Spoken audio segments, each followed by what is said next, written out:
choisit la vie, la maladie des scrupules.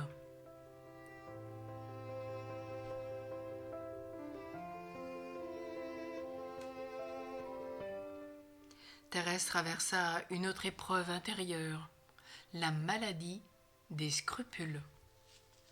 C'était une auto-accusation abusive, l'expression la plus nette de son sentiment d'indignité. Derrière la confession répétitive de sa culpabilité se cachait une angoisse latente. Thérèse craignait de ne pas être aimable en son être même, d'où plus ou moins consciemment sa revendication d'innocence. Entendre dire par sa sœur Marie, à laquelle elle se confiait, que ce qu'elle craignait d'avoir pensé ou fait n'était pas grave. Cette maladie durera 1 an et demi. Elle dit : il faut avoir passé par ce martyre pour bien le comprendre. Dire ce que j'ai souffert pendant 1 an et demi me serait impossible. Toutes mes pensées, mes actions les plus simples devenaient pour moi un sujet de trouble. Je n'avais de repos qu'en les disant à Marie, ce qui me coûtait beaucoup, car je me croyais obligée de lui dire les pensées extravagantes que j'avais d'elle-même. De quoi s'agissait-il exactement ?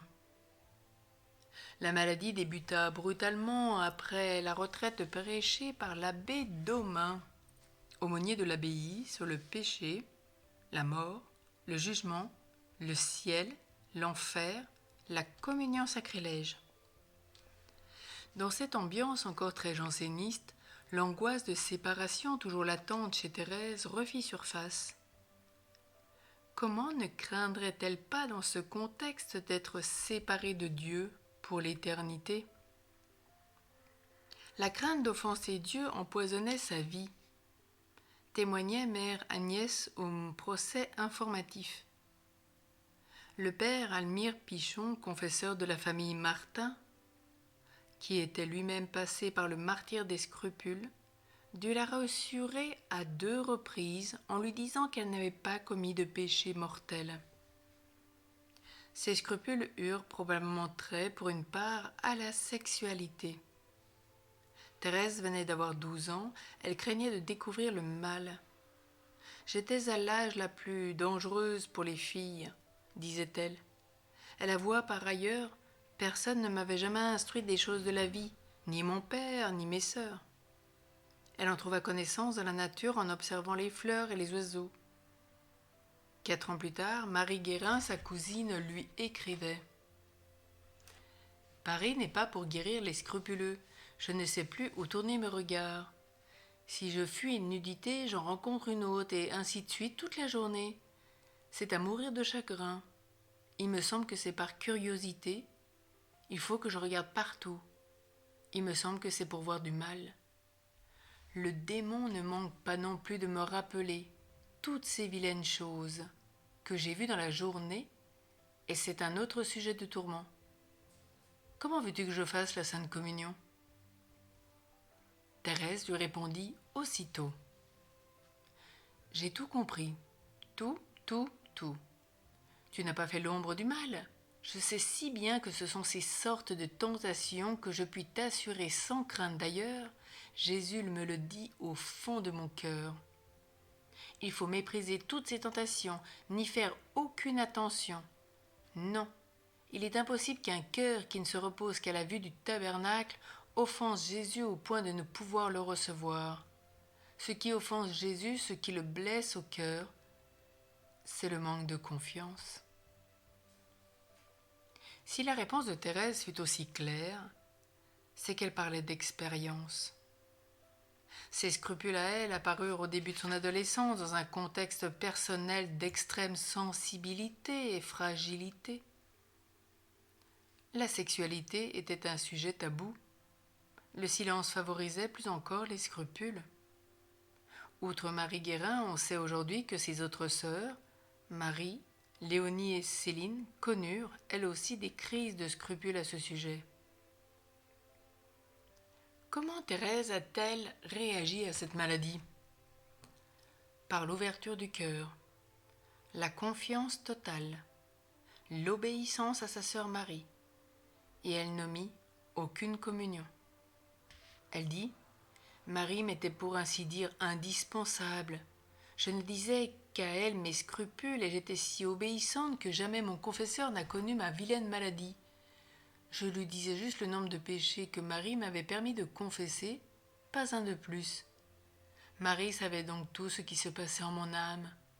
Je ne pouvais pas vivre sans elle. À présent, comment Thérèse a guéri de ses scrupules ? Pour la première fois et d'une façon spectaculaire, elle a œuvré consciemment dans le sens de la petite voix. Puisqu'elle était petite, elle allait exploiter sa fragilité afin d'obtenir et d'attirer le secours désiré. Fragilité, grand désir, confiance, accueil, peu à peu la trace devenait sentier. Elle nous livre là un secret de l'esprit d'enfance.